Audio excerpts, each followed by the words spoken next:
What's going on? It's time for another episode of Too Hard for the Radio, transmitting from the future free state of Greater Idaho. I am the one-armed madman.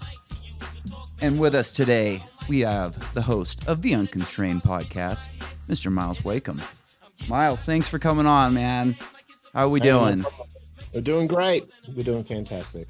Right on. So when I read your profile, I got to talk to this guy because we've got a lot of similarities. Definitely a contrarian my entire life. And you've somehow been very good at it. Me, not all that much. So I'm interested to see how you were able to use this to your advantage. So why don't you tell us how you grew up and how you got to where you're at? Well, I'm Australian, so that's what the accent is. But I left there when I was 25. So it kind of, I guess I came from a funny era. You know, I was in the era of the 60s, 70s, and 80s. And it was a different time. And, you know, growing up in a country where there were very few people and a lot of land, and most of the stuff that was crawling around on the ground would kill you, it kind of hardens you. And so your expectations when you finally get a passport and you leave that country for what the rest of the world is like was a bit of a shock because, you know, I kind of felt a bit like Crocodile Dundee. I bet. In Los Angeles and, you know, but that's kind of where I started in the States. I worked in the music industry for quite a while. I made my money in my day job, if you like, was technology. I was a software developer, and I did pretty well at that. I thought, you know, life was good. And then, of course, you know, as it happens, life throws all these curveballs at you and you got to learn to deal with them. And one of those was having to go back to Australia to look after my mom who had a car accident. And then eventually she passed away, and then I returned back to the States and then left the world of Hollywood and the music industry and went back into software full time and spent 20 years trying to make a go of that. And it worked. I don't say it was, I kind of abandoned it. I left it in sometime around maybe the late 2010s, somewhere around there. I found myself in a situation where I didn't have to work anymore, and I didn't agree with what was going on in the consolidation of the tech industry and a lot of other things. And they're the sort of tales and tribulations that I talk about on my podcast. Yeah, and you've got a unique way of looking at the world. How did that? I know you started working on computers at an early age. How did that, lead you into an unconventional upbringing? I saw that you dropped out of high school, which I really wanted to do as a kid. You know, at the time I was in high school, GEDs were just kind of starting to do their thing. And my parents, God bless them, they were young and kind of ignorant. And at one point, I was a motocross racer, so I wanted to drop out or go on homeschool and go race motocross across the country and all that fun stuff. And the school just said, "Nope, you can't do it. Sorry." And it was like, well, we tried, you know, and didn't press it forward. But yeah, for me at a young age, I realized I was different than everybody else. How did you figure that out? Well, I didn't actually realize I was different. You know, back in those days, the expectations were not uncommon in my situation. I know my friends, well, they all finished high school. Many of them went to college, and some of them got apprenticeships and went into the trades and so on. But I look back now, and it's, God, you know, I hate to say this because they're my friends, but they didn't end up all that great. You know, and it wasn't because they weren't smart or they didn't have all the opportunities in life. It's just that the system was rigged against them. And my problem was, well, not my problem, my unusual circumstance by not going into the system by finishing high school and then going out and doing it on my own was that I was completely oblivious to what life inside of the bubble looked like because I was always on the outside of it. So I never had to question what I was doing or feel like I was an outcast because I was always so busy doing what I was doing that I never had time to reflect. It wasn't until I got into, say, the third quarter of my life that I had that chance to look back and realize, like cause and effect. It was like, well, I did this stuff unusual. Well, I didn't follow down the systemic path like my friends did. And I came out like a multimillionaire. And I'm like going, hang on, Richard Branson did that. He's pretty cool. I guess I went down his path, but I didn't do what he does. I mean, I haven't got those sort of cojones. I mean, I'm not going to, create airlines and stuff. That's Yeah. not my thing. But I do realize that they didn't work out. The end result didn't work out as mine did. And it's not that one was right and one was wrong. It's just that we were different. But then when I came to the United States and I started meeting people here, and I started realizing, well, there's a different, what I call social mantra. There's a different upbringing, if you like, or what your parents tell you should be, or what government tells you should be, or what your pastor at your church tells you should be. It's different in the States. But then we, as somebody from the outside, look upon this, the greatest country in the world with the biggest economy and all of that. Yeah. I think, well, fair enough. It would be different because, they get like epic results. It makes sense. But then when you're on the ground and you acclimatize and you become an American and you start living in their shoes and with them, and you start realizing, hang on, they're not doing so good. And when you've worked inside of Hollywood, as I have, you understand what the Universal Studios lot version of life is like and how there's nothing behind that door.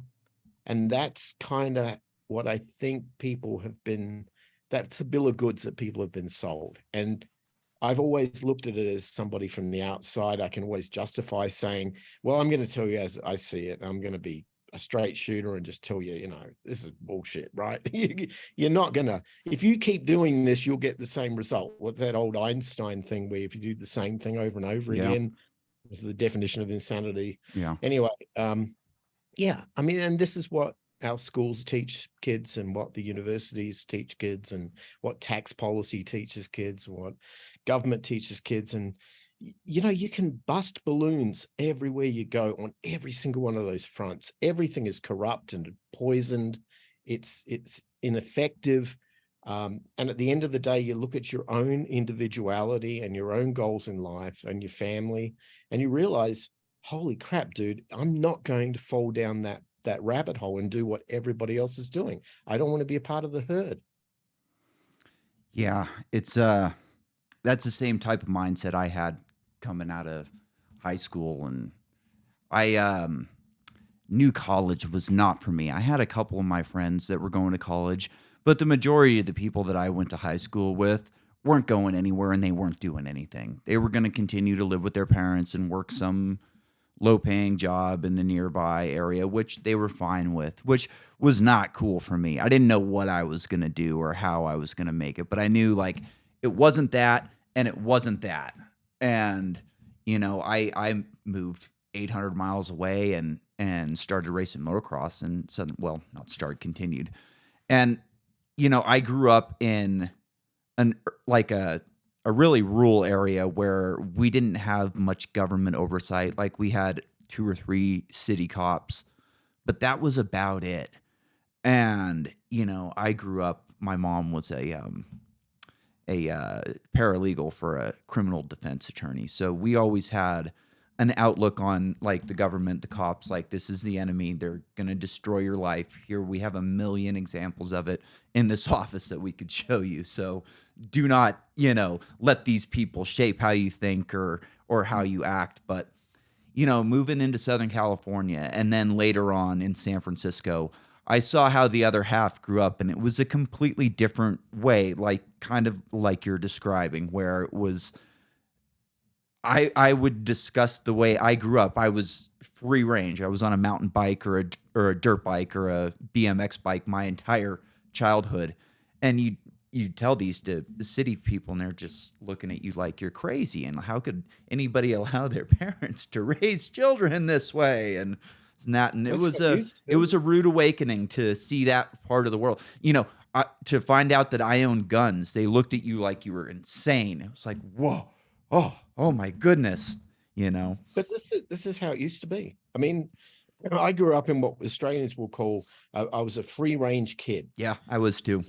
you get your bicycle, you get your neighbors, and you go out in the country or in the parks, and you pretend you're fighting in World War II, or you pretend you're, I don't know, it's cops and robbers or whatever it is. But you're a kid. You do that sort of thing, and you don't care that you're out there for the whole day on your bike, and your parents are like, "Where's he gone for the day? I don't know. He's out with his friends, whatever." And then you come in when the sun comes down, and that's your life. And what's wrong with that? To me, that's like organic, normal, natural.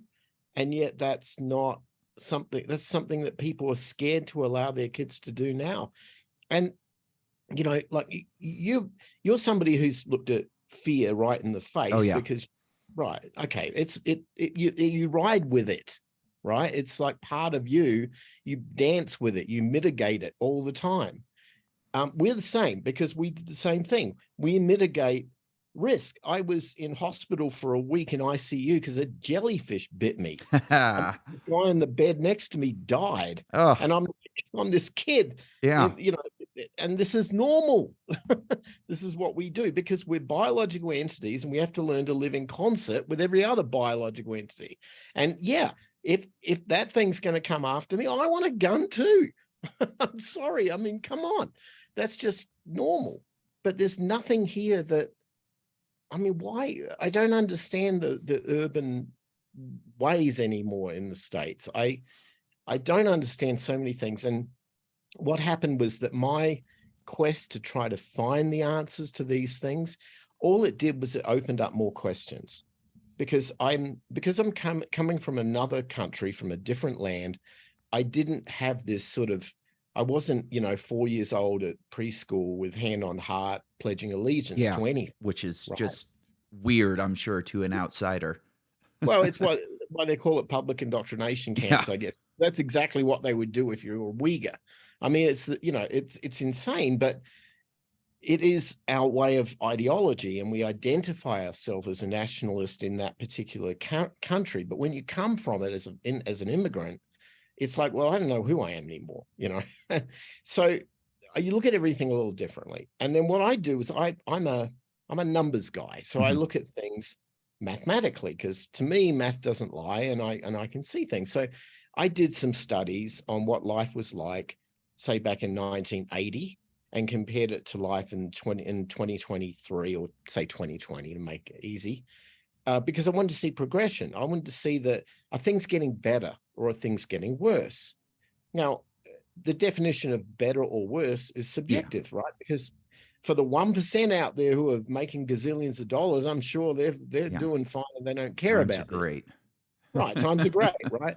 But for the rest of us, not so great. And you look at it and go, well, what's the result of that? And you start seeing, well, okay, only 27% of people at the age of 65 can afford to retire. That's not right. And then the second thing is 78% of all people are living paycheck to paycheck. They can't pay their bills with the amount of money they've got. That's wrong. And this is we're just scraping the surface. So I went back to this, 1980 to 2020 sort of analysis. And what I found was that average wage, if you do it in 2020 dollars, has only risen 17.5% over that, 40-year spread. 17.5%, right? You can imagine what inflation's done. Oh, it's insane. But human productivity and the actual output that we have if we were working for somebody, because of technology for the most part, has increased 66%. So we are, as workers, more productive and more valuable to an employee, but we're not getting any money for it. And so what's happened is inflation of costs is increasing, and it always will, and yet our income has not met that. So consequently, you end up in this deficit situation. And that's why people have to have loads of credit card debt, or they have to have everybody working 2 jobs in the household to pay the bills. And you look at this and go, you can't sustain this, right? This is not working. Why is it like this? Well, there's a whole bunch of reasons, but in my opinion, the main reason is that this gets back to where we started the conversation. The fact that everybody took the blue pill at the age of 18 and decided they were going to go to college or whatever, and they start this relationship with the 4-letter word, the bank. And the second that they do that and they sell their future out for debt, for their student loans, or for their first car, or for a house, or whatever it might be, they realize that they're making a punt where there are no really good indicators that would tell you that 5 years from now, when you've got to pay the car off, or 10 years when the student loans are going to be paid, or 30 in the case of a mortgage, the world is not going to be any better than it is today. In fact, you are going to be worth less money. So the stupid people, I would, I got to be real, that go out there and they take this debt load on.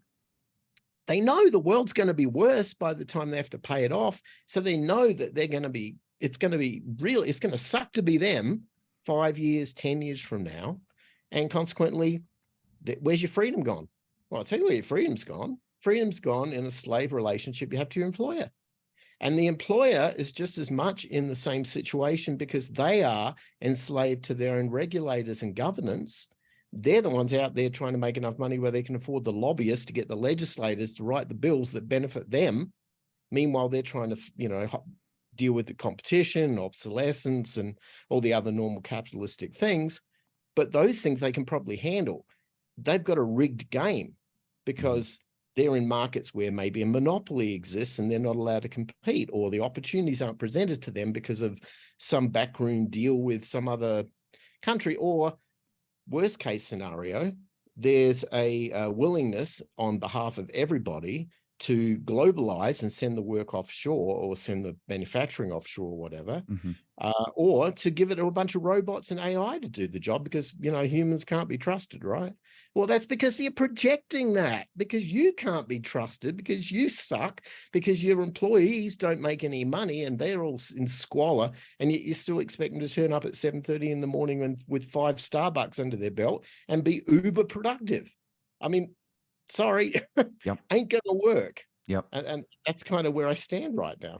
Yeah, I came up in the restaurant industry, and it's, a mess. That's hard. Yeah. For employees, it's really tough. You're working a lot of hours, you're on your feet, you're using your brain and your back. And then for the owners, I mean, their margins are so tight.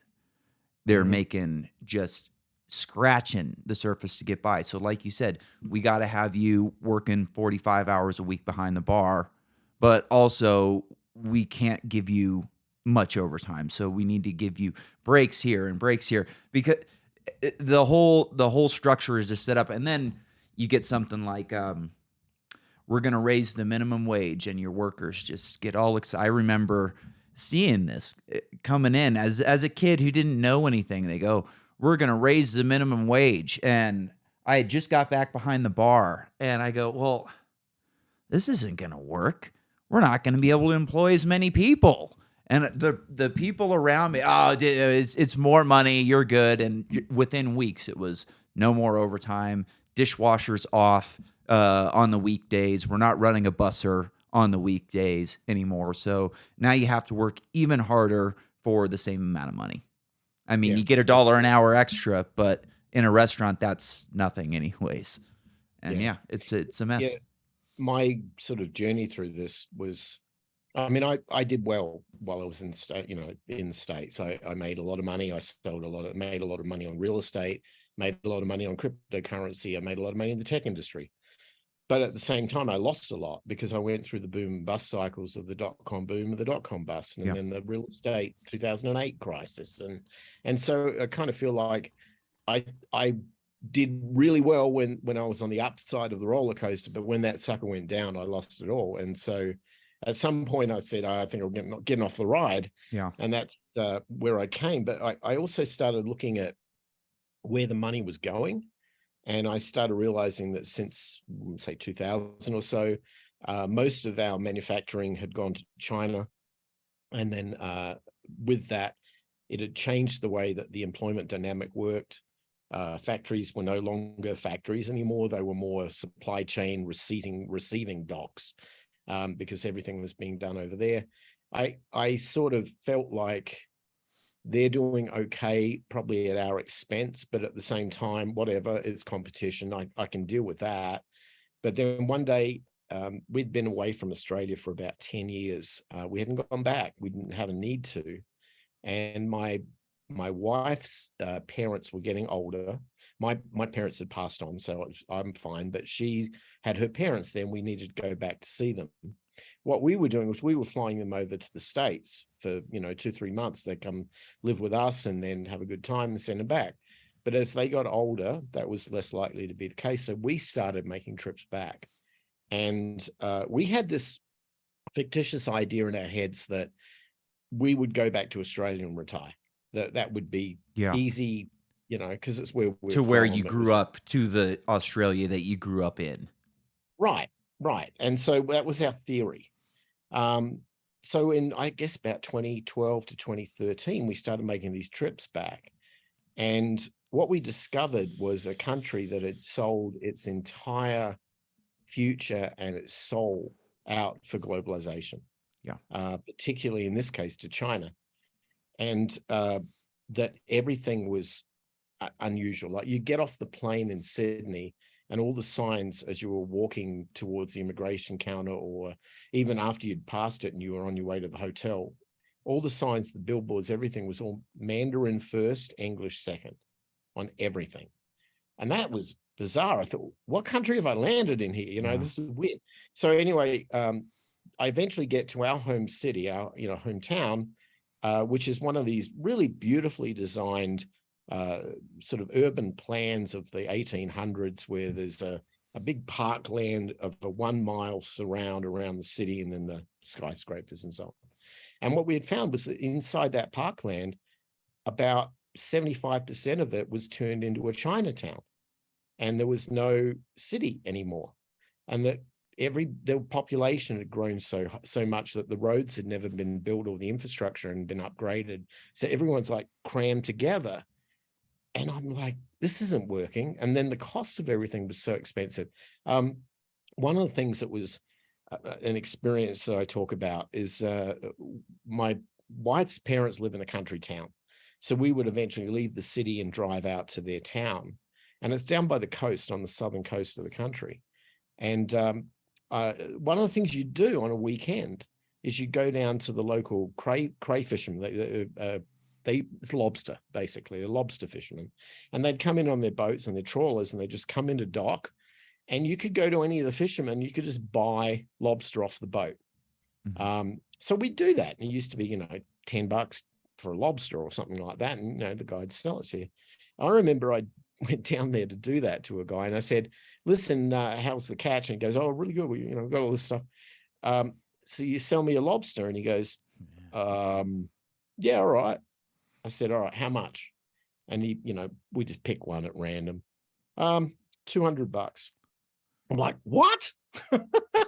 I mean, come on, dude. I've been to Boston, Maine. Yeah. I know what it's like to buy a lobster. Come on, $200. You're insane. He goes, that's what the Chinese will pay for them. Wow. Are you serious? And he goes, yeah, and the problem is, actually, by law, I can't sell them to you, because you have this contract with the co-op to buy all of the fish or the lobster, and we have to sell it to them first, and I can get in big trouble if I don't. And they're the ones that sell them to China, and we make the money on that. And I'm like, this is ridiculous. You're telling me that the local industry of the country can't even sell to the local public. Yeah. I mean, this is, and then you seen it? My neighbor has a cattle ranch that he is losing. He is trying to sell the land as industrial property. And his ranch hand, who lives in the house on the ranch, this is like a 20-acre ranch. It's not huge, and it's kind of in the middle of what used to be open area. But his ranch hand is an animal cleaner on the side. He cleans elk and deer when people go hunting and shit like that. He can't sell me a cow if he wanted to, because if he gets busted, he would be in just unbelievable amounts of trouble. FDA, whatever government agencies are looking over him. He says it's just not possible. And I'd love to buy meat from the guy. It's right. I look at it every day. Yeah. I'd love to buy those cows, but nope. Right now, the whole field is grown over because inflation is killing him so much that he can't even afford to keep cattle on the land to keep it manicured at this point. Yeah, this is a state of transition, I think, that so many of us are finding ourselves in. That the What I saw, Australia to me was like the canary in the coal mine. It just represented an example of what happens when governance sells out, that corrupted politicians accept selling out the rights of mining rather than the product. Yeah. I looked at how, West African nations fell into poverty as a result of doing things like that with these crazy World Trade Organization deals, and started realizing that, Ghana could be a very rich country just by selling cacao or coffee Yeah. beans for that, but they're not allowed to enrich them into a product that has value. So they sell them for quarters of pennies on the dollar to Nestle, and Nestle make all the money, turning beans into coffee. It's insane. Yeah. And the locals don't, they don't win. So anyway, knowing that this happens, every single time we'd leave Australia, my wife and I at the airport, we'd go through this same thing, and we'd look at each other as we were getting on the plane, and we're going, we can't come home. And that was hard to accept. And it's easy as I've always seen this as an American would see it for a foreign country. You see all of these immigrants on the border, and all these people from Guatemala have been, kicked out of their country because of whatever reasons. And there are the ones on the border saying, we can't go home. And I get that, because I can't go home. But difference, I guess, with me, and maybe I'm in some ways entitled and lucky, and if that's the case, sue me, but that's how it is. But at the end of the day, the difference with me is that doesn't stop me trying to find a solution. Mm-hmm. So I thought, well, there's two options. I stay in the States, or we look for some other place. So we were looking at staying in the States for a while. And then, as it happens, sometime around about 2018 or so, I wake up and I've got this massive pain in my shoulder. So what happened to me in the mid-90s, when I went back to Australia to look after my mum, I ended up in a massive car accident in the outback of Australia. Unfortunately, I was in the back seat of the car. The girl in the front seat and the passenger seat in front of me was killed. My mate who was driving it, he was almost killed. And I was in a coma for, I guess, about 2 weeks, something like that. Anyway, I got out, I survived, but I lost, my shoulder was completely destroyed. So this wonderful free government provided healthcare did the best they could do, like a MASH unit would, to try to save my shoulder, which is horrible.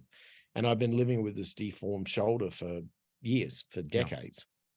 So I wake up in pain in the States 20 odd years later, only to find out that I got a big problem in my shoulder. I need to get it fixed. And then I realized I've got no medical coverage for this in the States because it's a pre-existing condition, and touch it. And then Australia says, well, you don't pay taxes here, buddy, anymore. I'm like, yeah, well, I left. Yeah, well, so did your opportunity for healthcare, because you don't get any for free down here either. So I'm running around trying to work out what's going on with this shoulder.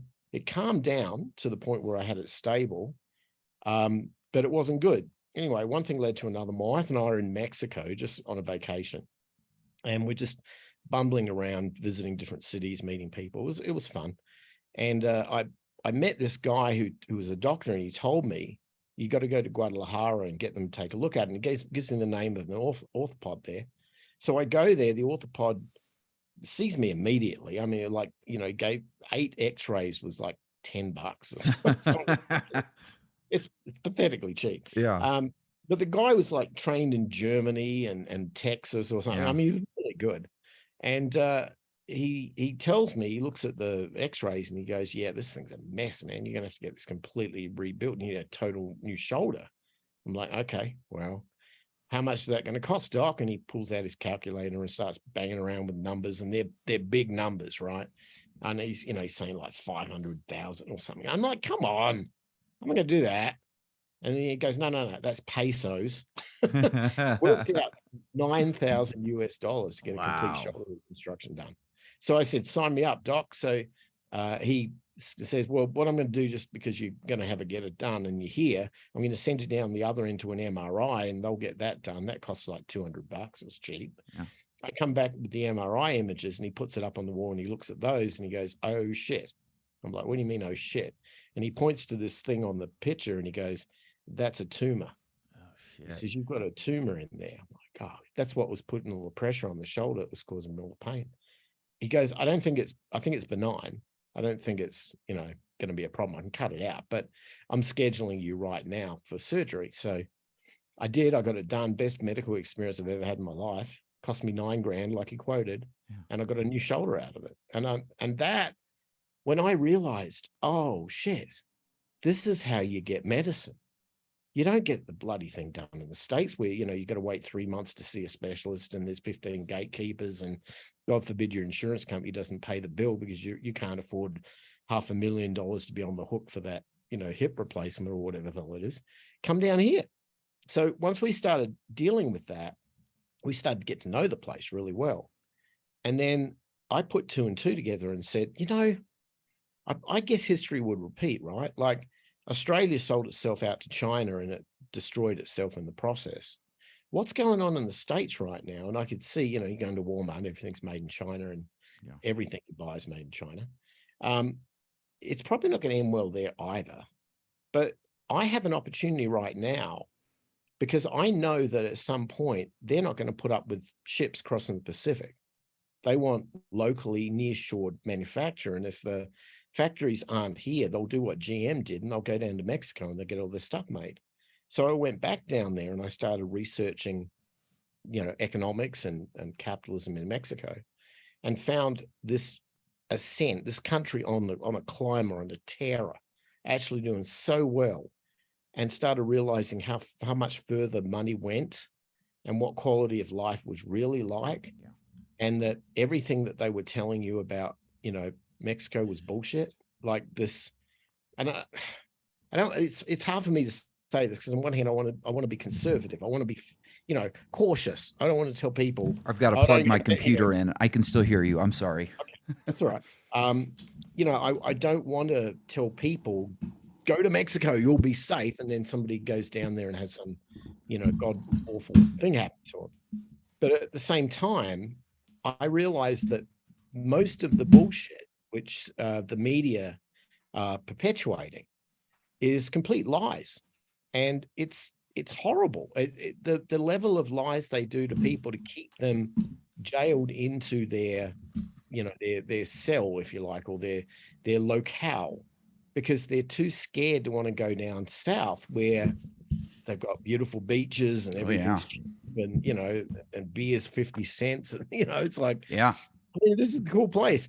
They don't want you going down there because then you're no longer a tax slave to the government. And so, they'll do everything they can to spread lies and innuendo to force people not to do it. And here I am. I'm like, well, I'm an immigrant to the States, so I can be an immigrant to Mexico. Oh, yeah.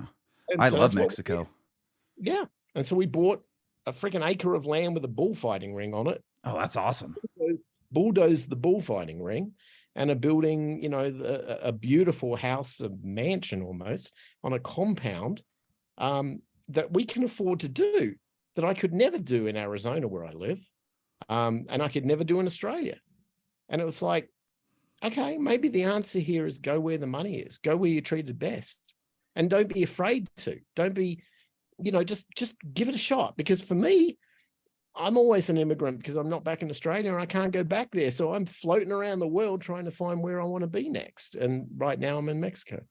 Yeah, I've always said Mexico's a possibility for me. I've been there. I lived in Southern California, so we used to go down Rosarito Beach all the time. I loved it down there.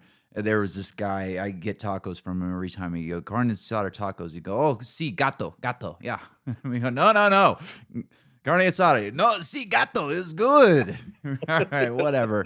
And is he joking? Who really knows? But I always have wanted to own a motocross track, and I think I did well moving to Idaho by accident. After I got hurt, I was bartending, and I was doing really well bartending in San Francisco, making 6 figures, and I decided this isn't gonna last. I'm not gonna be good looking forever. I'm not gonna be moving around all that great forever, and there's no real security in this job. So I got into line work, and when I got hurt, I was only making like 15, 18 bucks an hour or something like that. So living in Northern California, it was all of a sudden, it was like, well, this is no longer an option. Like I can't, I was looking at buying a house before I got hurt. Now it's like not even a possibility. What am I going to do? Rent in San Francisco? I can't do that. So now, what am I going to rent a house in my hometown where I should be owning a place? It's, it's a terrible feeling to be like pushed out of your own home.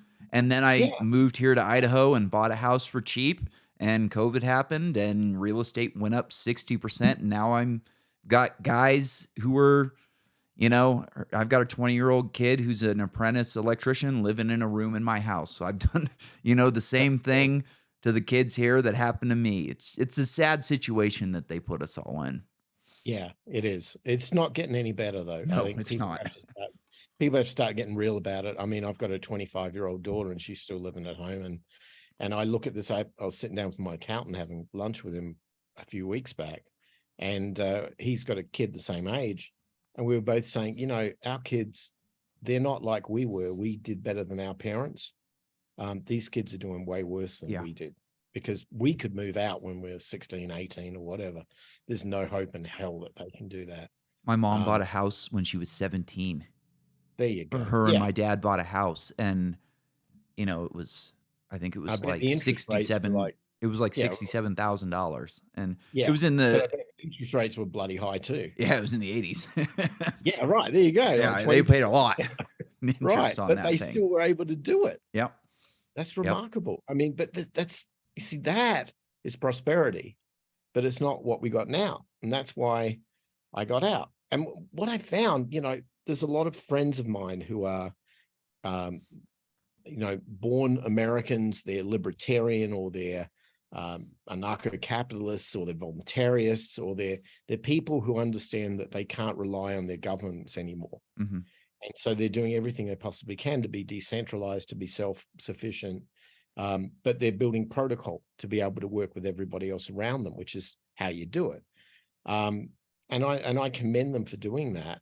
But I realize so many times that I listen to the arguments they have that are very much more ideological about things that may have some effect on their life, but they're not the elephant in the room kind of things, right?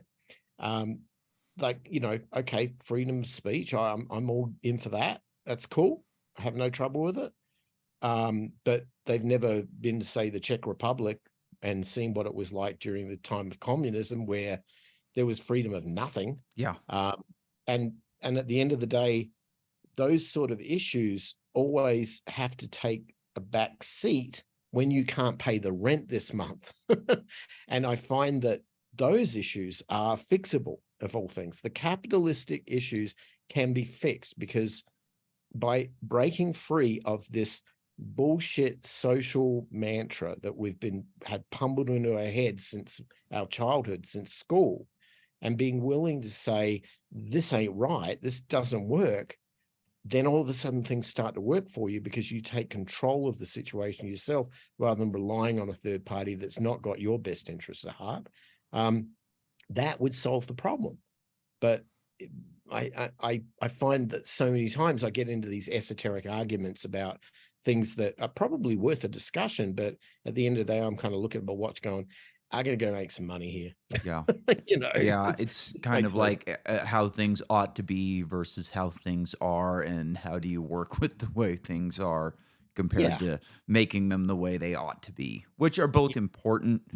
Like you have to tell people how things ought to be in order to get there, but at the same time, like you said, I need to pay the rent this month, And for someone like me, I've just been chewed up and spit out by this medical whole deal, and man, it's a real nightmare. The way I'm lucky, I'm a pain in the ass. Otherwise, I would have ended up with a bad surgery, a cheap hook, and a kick in the ass. And instead, I got an expensive hand and a college degree, which is not going to be worth anything. But I got paid through the degree process, which is a good thing. So, I could complain and say, well, this is how the system ought to be, and this is how I ought to have been treated, and I'm going to take a principled stand and do things this way to, show people the way things should be. Uh, But but then father, I also may have been selling my house at the same right, time. You right, know what I right. mean? Yeah, but the thing is remarkable, and we don't celebrate heroes enough all over the world. But people like you who are dealing with a disability of some form, however it came upon you, and I know this because I used to have a Yeah. crappy shoulder, but anybody who's living in some form of disability and using that as a crux or as an excuse as to why they can't get off the couch and go and do something, or why they can't learn some new trade or discover what their true passion is in life, are doing themselves a disservice and never will be in a situation of prosperity. It just won't be the case. But somebody who says, okay, look, maybe I don't have two working arms, but I've got a voice, I've got a message, I got the technical skills to put something together, I'll do a podcast. Yep. That's it. That's heroic, in my opinion, Oh, I because appreciate that. I thought well, it no, was the you logical you conclusion don't. to how can I bartend without going into the bar? Well, you maybe you could. I mean, you could use the arm as a gimmick, Yeah. possibly, and but at the This is same the time, only time I wear it, literally. It doesn't even work right now, but I wear it uh, on the podcast because, you know, it's here. yeah, sure, I you make have the it. most of what you got, right? Yeah, But exactly. but just doing something rather than assuming somebody else is going to bail you out or whatever. I mean, look, there are people out there that can't do things. I get that, and my heart goes out to them. I'm very empathetic with people who have disabilities that are real legit and they cannot bypass them and they get in the way of everything. And yeah, those people need us to give them a hand, and that's fine.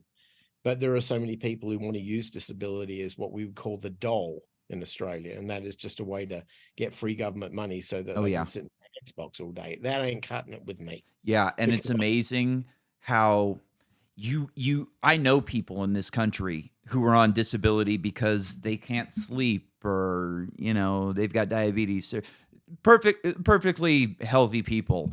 And to for someone like me, the way they treat me, it's just like, oh no, you're completely fine. Which whatever, do the way you do. But the way that it's set up is, I think it's pretty nasty that there's so many loopholes for people who have knowledge of working the system and know what they're doing and have been planning on working it for a while compared to somebody who actually gets hurt and what they try and do to you to just peel you off and throw you off as quick as they possibly can, which Mhm. it's pretty insidious when you witness it firsthand.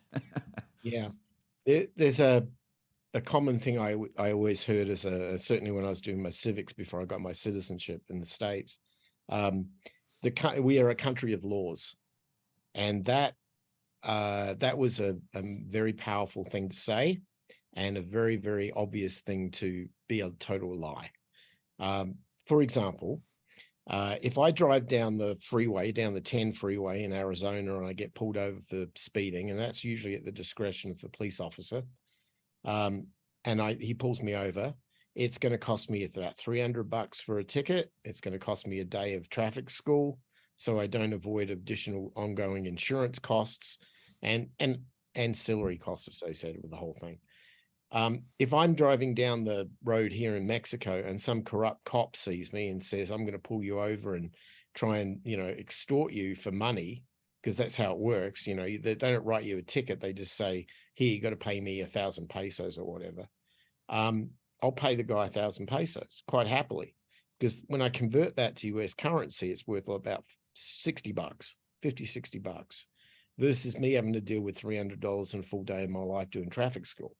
So I look at this and go, nation of laws. Who's corrupt here? Right.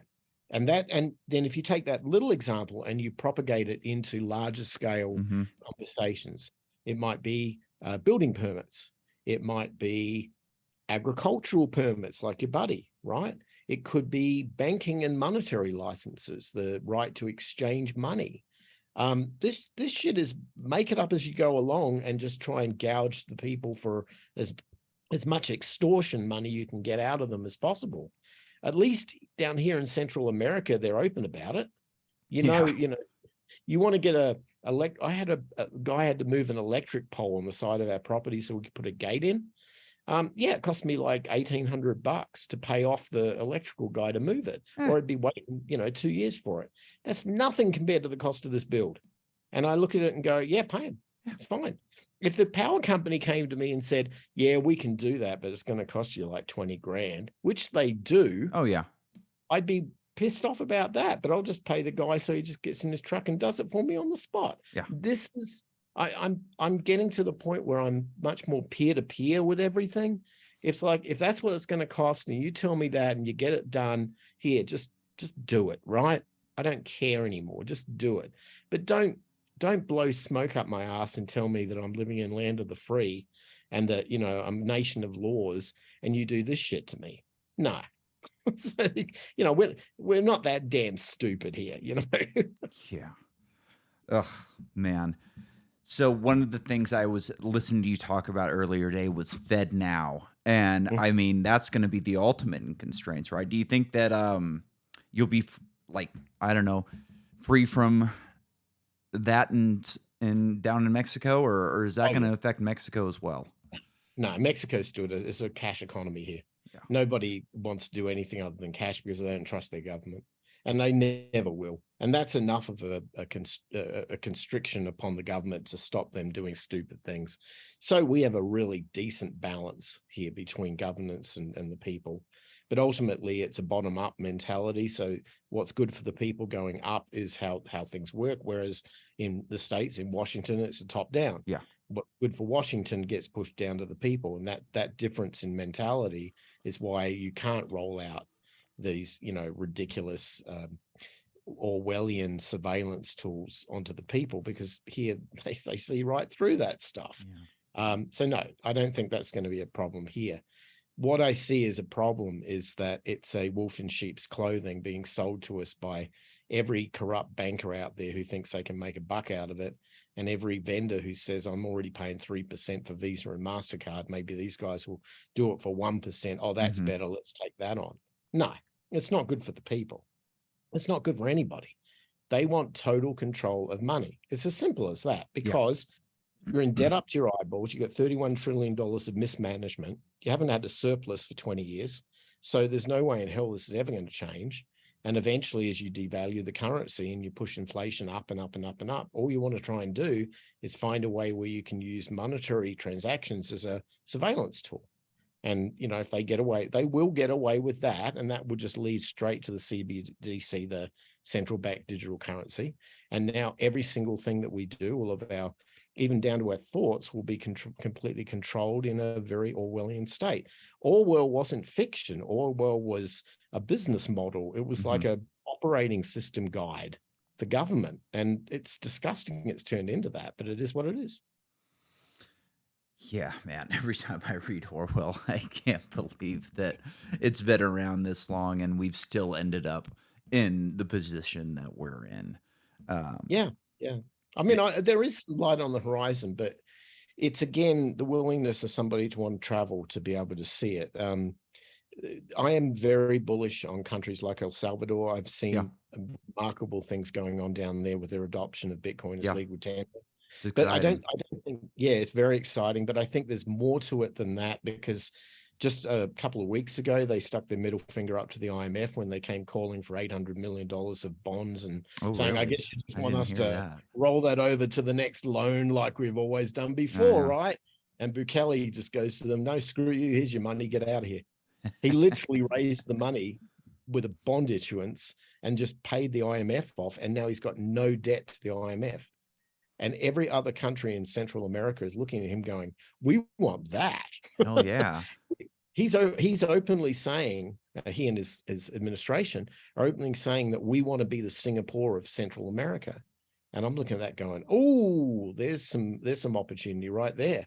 Yeah. So thankfully I'll be down in El Salvador in November at a conference doing a speech down there. And I'm looking forward to it. But what he's done in forms of Latin America is he has shown the rest of Latin America that the bullshit that the CIA have been doing for the last 50 years by enslaving governance and assassinating leaders that didn't go along with the party line that allowed the US to win every UN vote that was ever there, that Central America and South America won't stand for it, because with him falling to Bitcoin as legal tender, if that, I think, everyone's looking at it carefully, making sure that it's working, but it is working.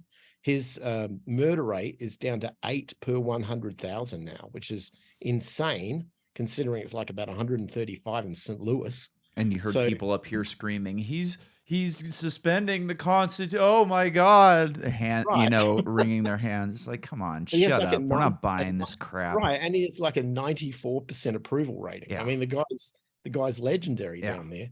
Well, every other country in South America that's been dealing with the same stuff is now looking at it going, maybe we'll do the same thing. So we expect any day now Paraguay will do the same thing, then probably Uruguay. And then when Argentina does it, because their history with hyperinflation is legendary, I think at that point, all of a sudden, it's going to be on like Donkey Kong. I mean, this is when nations will go, we're getting out of that US dollar crap and we're getting into this. Yeah. And this is something Max Kaiser's been saying for a long time, that it's going to be one of these smaller countries that we're not expecting that is going to take this and make it run like wildfire. Yeah. Exactly. And I can say, as somebody effectively living in Mexico and living in that world now, yeah, it's beautiful. My stress levels are way lower here. My productivity is maximized. There are no distractions going on in my world because I can focus on things. I'm not feeling jaded as much. I understand why I got here and why this country has been so good to me about that, and what I left. But at the same time, I'm not looking back in anger on it, but I'm saying that this ain't so bad, This is why the net, what they don't tell you is that the net migration of Mexicans going into the US has been lower than US going into Mexico since 2014, continuously. Really? I didn't know there that. are many, many more Americans moving to Mexico than Mexicans moving to America. And that includes all those illegal border jumpers. They're not Mexicans. They're usually they're Honduran, coming from further south. Yeah. They're not. But the Mexicans have got it going pretty well right now because their minimum wage is going up. There are big factories everywhere. Education is available and very, very affordable for the locals. And it's just really well set up. And I think maybe the border regions have got their challenges with, domain control that's coming from the cartels, but come down further into the country and that's no longer a fact. So where we are is wonderful. It's just safe and beautiful, and the weather's great. I mean, I can't complain. Yeah, I was a little while ago. I was talking. My dream would be to own a motocross track, and you do that here. That's what I was thinking as you were talking. It's like, man, here in Idaho, we're going to be one of the last states that enjoys freedom, however you want to classify what we have right now, but we're going to have that for longer than a lot of states in this area. We should be getting freer here in Idaho. Greater Idaho movement is getting bigger and bigger. I think there's 12 of the western or eastern counties in Oregon have all signed on to come over to Idaho. The only thing really holding this up is Boise. Boise doesn't want it. It's a liberal city. They want to get more liberal and they want more power of the state, not less. So that's because I got lucky moving here. It's just it happened the way it did. But how much I sure would love to get it down to Mexico and open up a motocross track. Need for a motocross track? What do you think you need? Oh, here it would be insane because you would have to have, you're talking 10, 20 acres of land, massive insurance. Your fuel bill is going to be insane because you're going to have to be running heavy equipment all the time. Mm-hmm. So you're talking a lot of money. Yeah. So if you did that down in, say, I don't know, Jalisco, Guanajuato, even Querétaro State, and you went outside of a town, and just bought land, you could probably do it for, Well, I don't know what the build cost would be, obviously, but the land, basic land, I would say 40 to 50K US Yeah, that's for the insane. whole Huh. lot.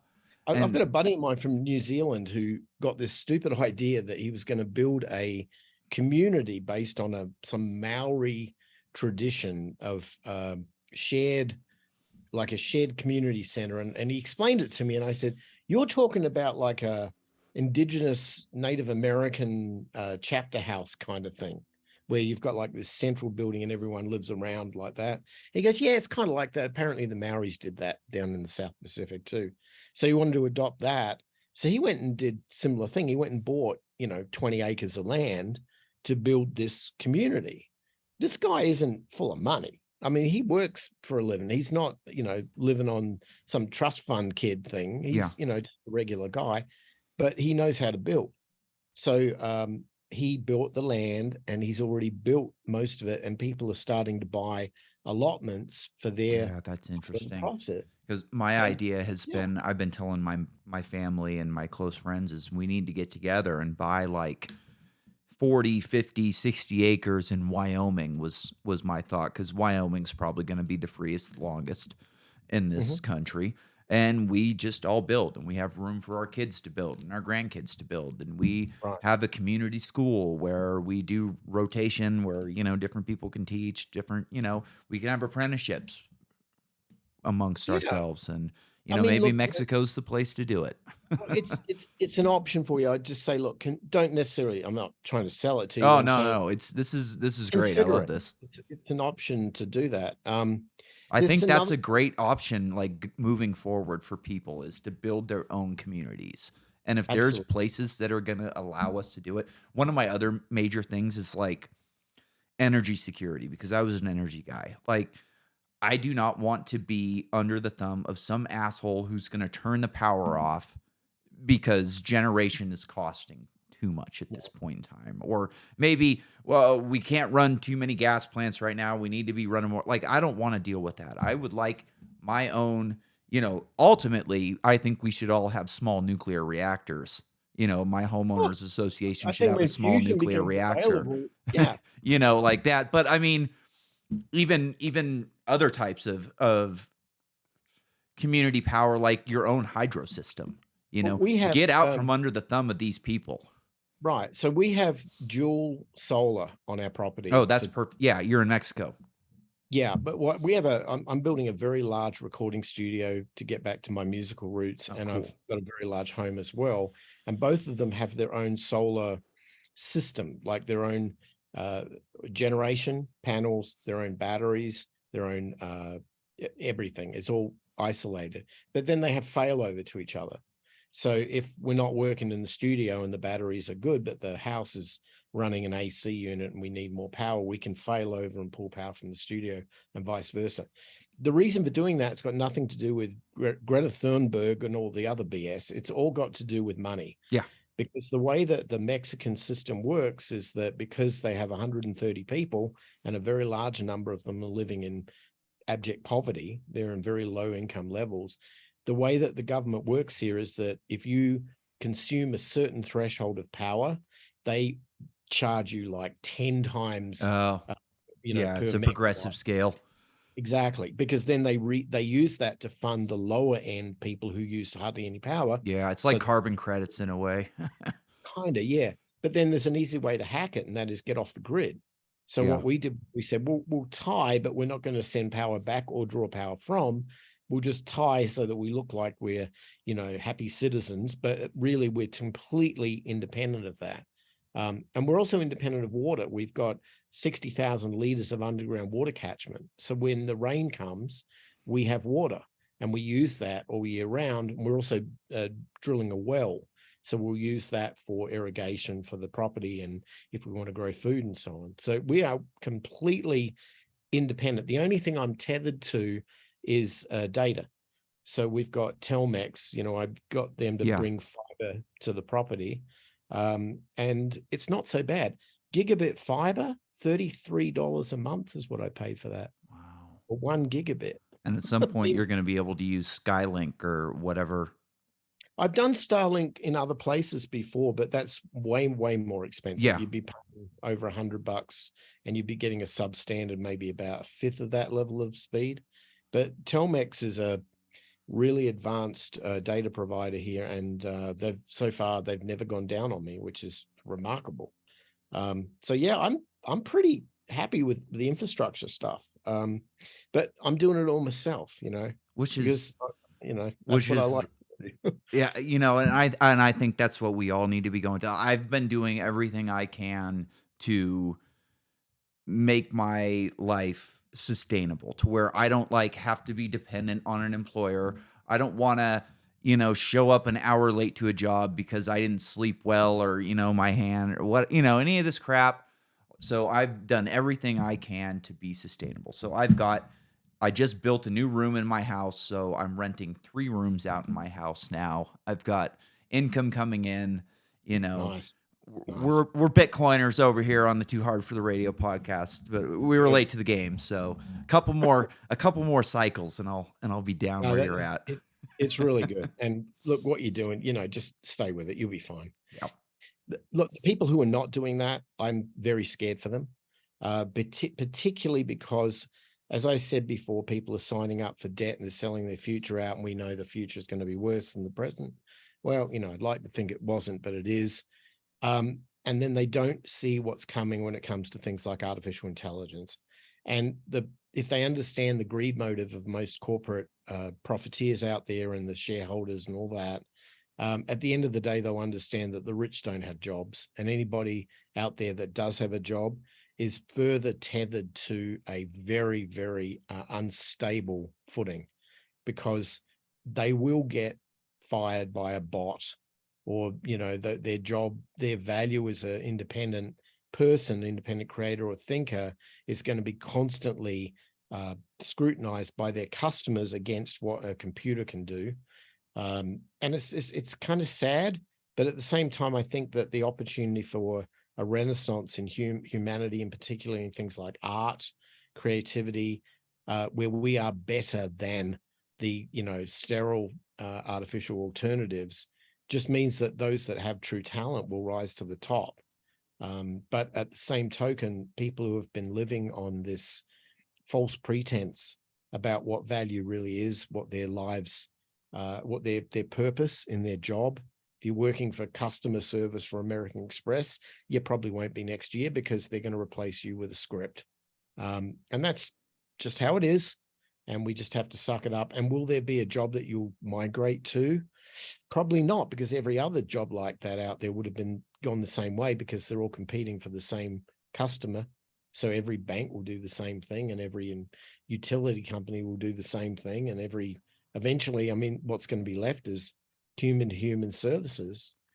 And that's where I think that your point about local community and supporting your neighbors and keeping things local, that's going to win. That is sustainable.